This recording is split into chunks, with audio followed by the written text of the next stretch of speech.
talk about the ways I prepare for a collection and kind of how I maybe get inspired. Specifically for the Chinese New Year collection, Lunar New Year collection. I'm Chinese, so I call it the Chinese New Year. And 2025 is the year of the wood snake. I think the colors are blue and green and like browns, but I need to double check this, so that's why that's empty. The focuses of the year are on health and good habits. Think of like the ways that snakes shed their skin. It's a time when we can think about shedding old ways and old habits that no longer serve us well. I did read somewhere that the snake is the best animal of the horoscope to hear the heartbeat of Mother Earth, and that just sounds really wonderful and grounding and amazing. A lot of things I've read have talked about it being a year to learn from the past and move forward with new knowledge, collective wisdom, and compassion. The snake represents wisdom, knowledge, intelligence, intuition, and creativity. And they're also associated with good luck, prosperity, fertility, and longevity. I am going to read a little excerpt of something I read at the beginning of 2025. We're still under the rulership of the currently outgoing and positive dragon, and so a high action period with lots of activity is to be expected. And snake years are times when the world stops to think. They have a lot of history of symbolizing healing with quiet energy. The date of the Chinese New Year is determined by the lunar calendar, and it falls on the second new moon after the winter solstice. So this year, the new year begins January 29th. And so I'm trying to create a collection in like the next week or so. I've kind of already started. I had some ideas that I was going with, and luckily I had some bisque that I made last year. So past Lauren was looking out for future Lauren and set her up for a little success. So the plan is to just make a super small collection right now and then do a bigger collection that includes some more Year of the Snake work in the spring. The Year of the Snake also carries yin, feminine energy, lucky flowers, which is a big aspect of what I wanted to do. I was thinking some flowers that are important to the year and important to Chinese culture, and then also some fruits that are associated with the new year. I feel like those themes play well together and the colors play well together, and it'll just create a really fun and unique mug. And I also have a vision of how I want to kind of sketch these out on the mugs. So peonies, orchids, and I think I mentioned it, I don't know if I did, but my orchid is currently blooming, which I think is a really good sign. Okay, so we have some ideas, jumping off points. Now the next step. Sometimes I will sketch things out and just like kind of have a vision. Sometimes the vision is already so clear in my head of how I want it to look that I don't necessarily need to sketch it out, but I do need to look up reference photos of the things I want to do. So I will do the reference photos at least, maybe do a few sketches, and then we'll start painting on some mugs.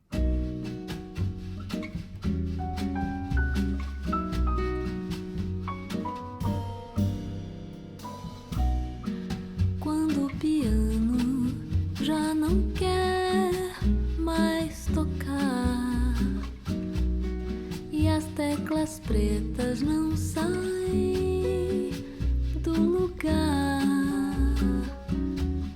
quando o corno inglês ter que ir pro xadrez porque não tem mais onde ficar. Quando o prelúdio nem começar e a semibreve cansar de respirar, quando o trombone não quiser assoprar e os dedos da harpa não vão dedilhar, quando todo mundo cantar a capela, porque a orquestra vai parar.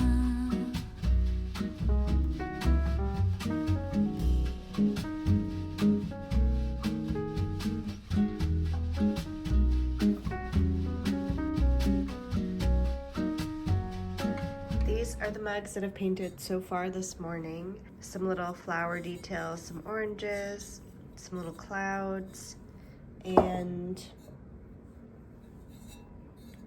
some more different flowers.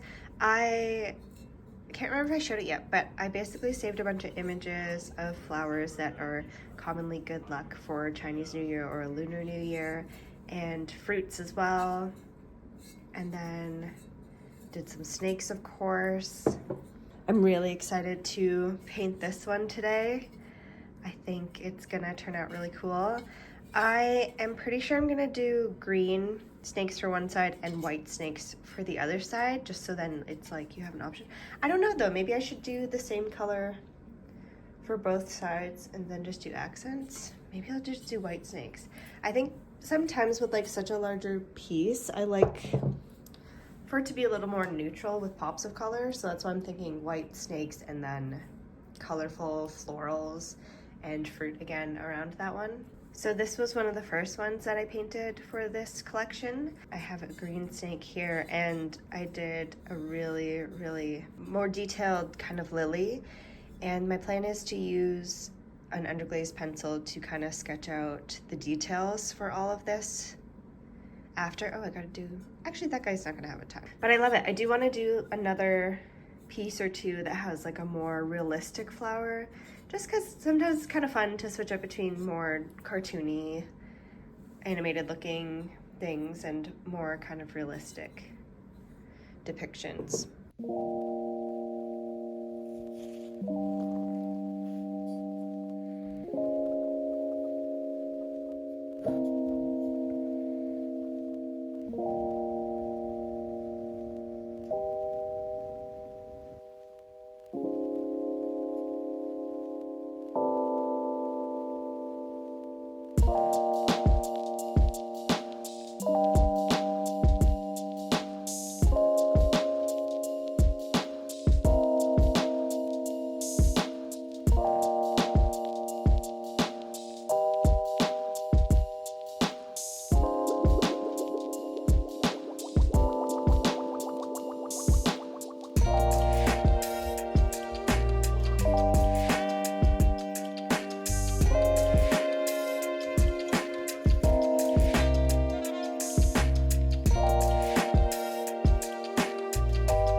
Yeah.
Grocery store break because I need to pick up some greens for a salad for lunch, and this is the very cozy lazy fit today. I match my candles Weirdly enough, I used to hate wearing red.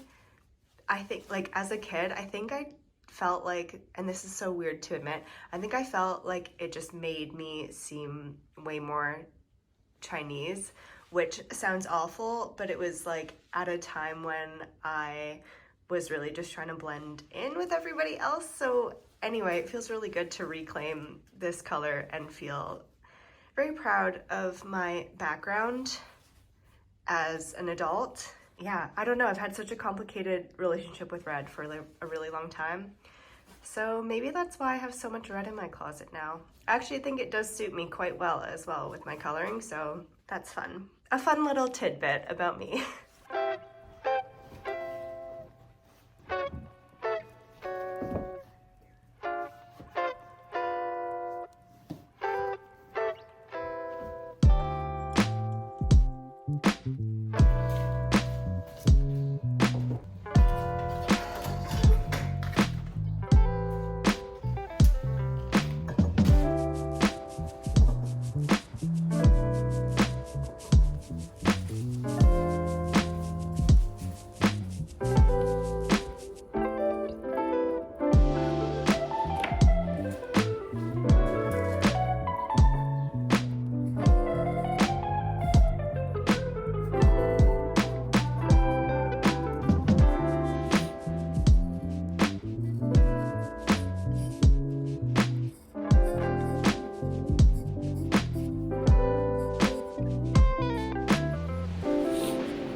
Had such a hard time choosing which orchids to get because, as you saw, there were these purpley ones, the white ones, and then also like a corally orange one.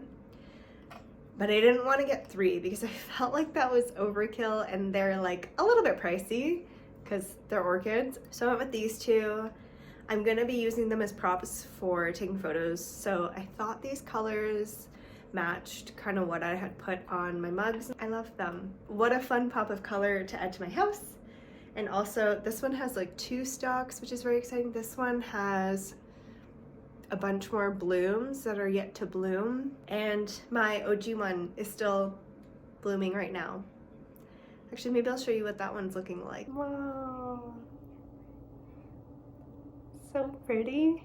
And there's still one more that needs to bloom, and then maybe something else is coming up here.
so I am getting ready to shoot the Year of the Snake collection. It's a very, very small collection of only 8 pieces because that's all I had time to do in time for Chinese New Year. But shoot day is finally here. I have all my little fruits that I picked up from the farmer's market this past weekend. I'm so excited. I feel like it's been so long since I've taken photos for a drop, and I haven't styled a collection in a really long time. And again, this is such a small one, and this is just a small one, but it does feel quite special to me, and so I'm really excited to kind of give it the moment that it deserves and capture it in a way that feels really beautiful and good. Because as much as I plan to kind of recreate these designs again, because I only did 8 pieces, I never know if I'm actually going to end up doing it, or, you know, the pieces will never truly be the same. So I do want to give them their moment, especially this one. I have such a soft spot for this one. I want to make more like this, but again, I have some different ideas for how I want to actually execute these designs. I went to Jarman Flower Shop in Bridgeland. If you're in Calgary, you'll know what I'm talking about. If you're not, you won't. And I do know the owner, Ivy. She came and did my ornament workshop in December, and she's so sweet and just makes really, really beautiful flower arrangements and is super nice, super awesome. I got some clematis and butterfly ranunculus, I believe is what it was called. Beautiful. We kind of looked at them in relation to the vase, and one is like a little bit more cutesy and one is a little bit more like whimsical, floppy. And so the ranunculus, I think I will cut into 3 different stems and kind of have them branching out different spots. I don't know. We're gonna get into the studio, we're gonna play around and just see how it feels and how it looks on camera as well. You'll notice that I have been filming with my iPhone a lot lately, and that's just because it's so much more inconspicuous than pulling out my actual camera, and also it has just felt really freeing and really good to kind of whip out my phone whenever to capture moments. It just feels like a little bit less pressure and a little bit more organic, which is really has been nice. It's been kind of refreshing and kind of jump-starting me back into making videos again and like romanticizing little bits of life and little things that I see that I don't always take stock of, especially when I'm stressed and I'm busy. And I feel like the first little bit of January after I was sick, I was really trying to protect myself from getting sick again, and so part of that was just really trying to reduce stress and not stress myself out. And now that we're coming up to drop date and I have a lot of deadlines outside of just ceramics for other things that I'm doing, I feel the stress creeping in, and so I'm really making a mental note of that and trying so hard to stay calm and not overwhelm myself with the to-do list. So I plan out my weeks through Notion, and I have my tasks listed out, I think every like Sunday or Mondays when I kind of put down all the things I need to do for the week.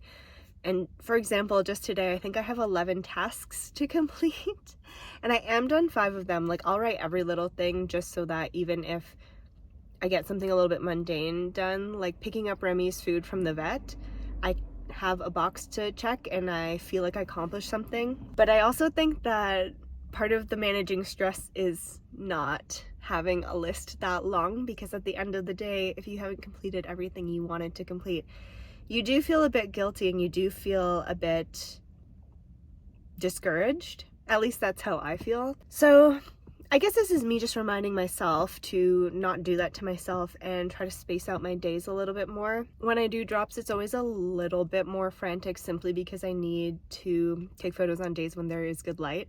So it is a bit weather dependent, but I ended up pushing the drop date back from this Friday to next Thursday to give myself a little bit more time and to not feel as stressed about it. So, you know, we're doing what we can, we're managing what we can, and I think that's it for now. Let's head to the studio and start styling these pieces while we still have good light.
Okay, I think I've done everything I need to do today except just edit some videos. I am currently basking in the sun like a little snake myself, trying to regulate. I think I'm going to end the vlog here and say so long, but thank you so much for watching, and I hope you enjoyed this one. I hope it felt cozy and comforting and relaxing, and I will see you all in the next one. Bye.